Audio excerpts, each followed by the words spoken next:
Good morning students and welcome to your online class of computer application.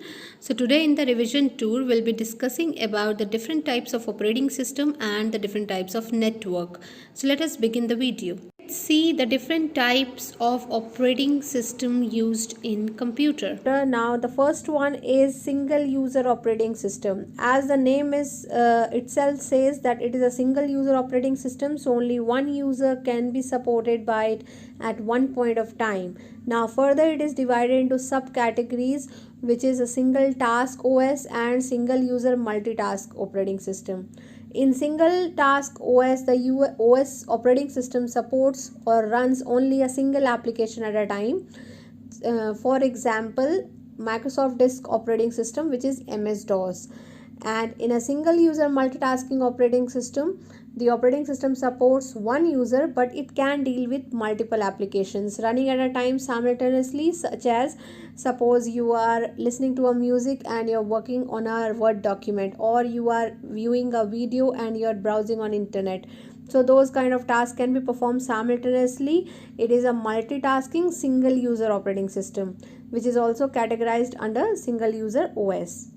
Now the second category or the type of operating system is multi-program operating system. In this multiple program operating system, it supports multiple programming. It means more than one user can be supported by it, or one user, you can say more than one user programs are loaded and it is stored in the memory of the computer at the same time, and it is executed using some techniques by one. The example of multi-programming operating system can be Unix and Linux. They supports multiple programming. The third category is the time sharing operating system. In this type of operating system, it uses the time sharing technique to manage the request given by the user.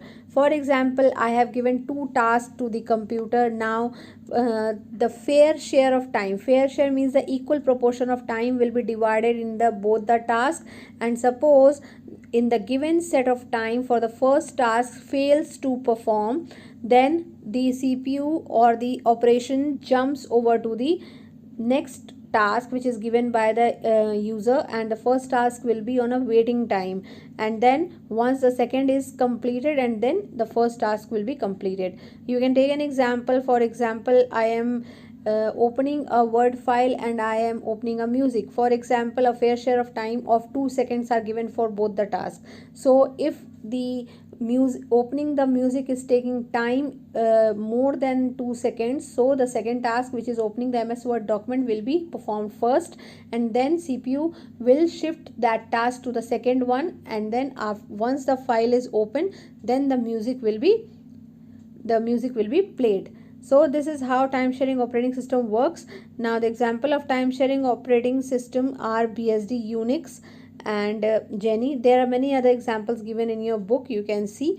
So these basically follow the time sharing technique for the execution of the different type of tasks given by the user at the same time. The fourth kind of operating system is a real-time operating system. It is also called as RTOS. The example can be Linux and RT Linux. In this kind of operating system has a fixed deadline for each task given by the user, and if in the fixed time or at the fixed deadline the CPU fails to perform the task or execute the task, then that task will get cancelled automatically and the next task will be performed. Alright, it is not like a time sharing that it will shift to that task. Here there are a fixed real-time deadlines, and if suppose a task is not being performed within the 2 seconds of time, then that task will be cancelled and the second task will be performed. The fifth one is a multiprocessing operating system, where the operating system is capable of handling more than one processors. As the jobs, there are many kind of job which need to be executed by the one processor. So CPU divides the task between the different processors so that the efficiency of the system should increase. Because if there will be one as there is one processor inside the CPU, so the task is performed by that processor only. But if we are going to divide the task between different processors, so our task efficiency will be increased and the task will be performed easily and fastly. The examples of this kind of operating system can be Unix, Linux and Windows NT. The last kind of operating system is a distributed operating system where the workload is shared on a multiple servers. You can take an example of a railway reservation system wherein the tasks are divided, the workload of the ticket reservation is divided over the multiple servers. Multiple server means the computer only which is being made as a server. So it is typically based on a decentralized architecture where the resources are divided in the multiple servers to get the maximum efficiency, because one server will not be capable of handling so many requests from different parts of the world, right? So in a reservation system, when people all over the world are booking tickets, so there need to be multiple servers where the workload can be shared so that the task can be efficiently performed, and the output should be given to each user very easily and fastly in a less number of time. So the example of distributed operating system can be Unix, Linux. All right, so I hope you have understood these type of operating system. Moving forward to the next topic, let us now see the different types of computer network. Before I begin, I would like to tell you that what is network. Whenever two or more devices are connected together, they form a network. Either it can be a mobile phone or it can be a computer. Any device which are connected together for sharing the information, data, that is called a network. So the first category of a network is personal area network, which is PAN.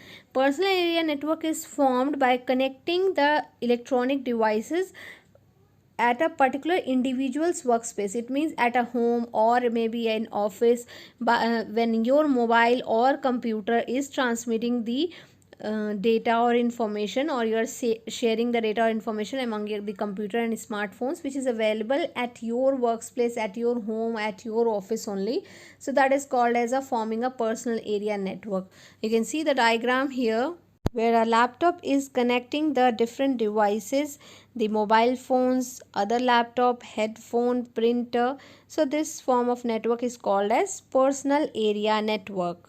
Now the second form of network or the type of network is local area network, wherein the computer network interconnects the different computer with a limited area such as a residence, school, laboratory. So like you have seen in your school junior lab, wherein one computer is a server which is providing the network to different client computers.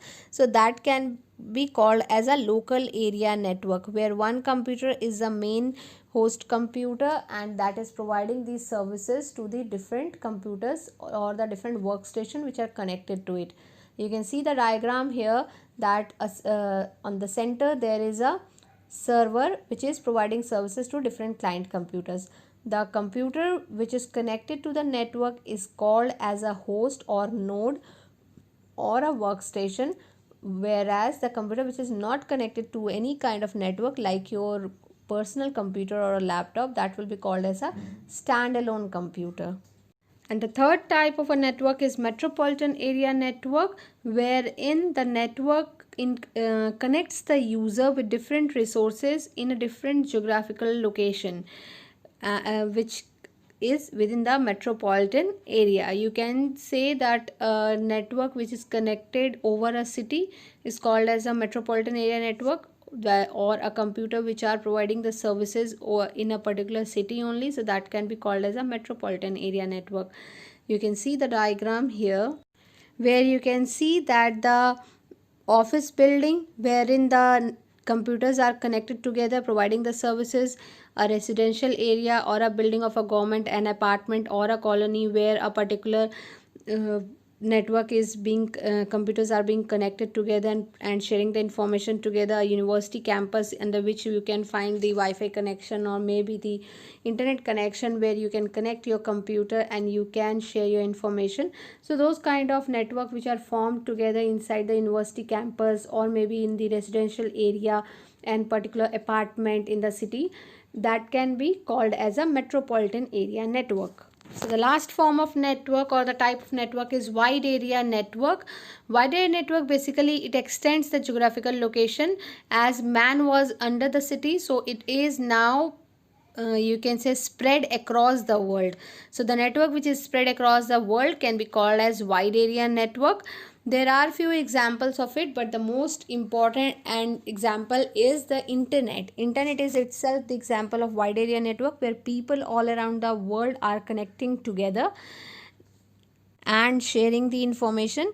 The another example is, you can say, a network of a bank cash dispensing machine, that can also be called as a wide area network. A company network which has several branch offices that are spread across the world on a geographical area, so, at a geographical distance, so that can be called as a wide area network. But the best example is internet, which we are using nowadays, where we are connected towards the world, across the world, and sharing the information with each other at a very less time, very conveniently. You can see the diagram over here, that where different LAN connections are together, when they are combined together, or you can see the different offices which are spread across the world, they are connected together, so they are forming a wide area network. Now these networks are also being divided further into two types of connection, via which we can form a network. One is the wireless connection and the second is a wired connection. So in case of wired connection, we use three kind of cables to connect to the internet or to form a network. First one is a twisted pair cable, second is a coaxial cable, third is the fiber optic cables. Among all these three, fiber optic is the, you can say, expensive and the best quality cable, which provides the best services for forming the network. Now moving towards to the wireless connection, we know that when there is a no wire for connecting the internet, when there is a transmission of electromagnetic signals through the free space, that is called as a wireless connection. The first example of wireless connection is a microwave, second is a radio waves connection, and then there is a satellite connection, and the last one is a Bluetooth. We all are knowing that we are connecting our mobiles to share the data and the information with the help of Bluetooth. So you have to just switch it on and you can connect the device which is available at a near distance, and then you can share the information very easily. So that's all for today, students. That is all for all about the network, the different types of network, how you can form the network with the help of wired and a wireless connection. So go through the video very properly, and if you have any problem, you can get back to me. Revise the topics once more. Your exams are knocking at your door. So stay safe, stay happy, stay healthy. Thank you.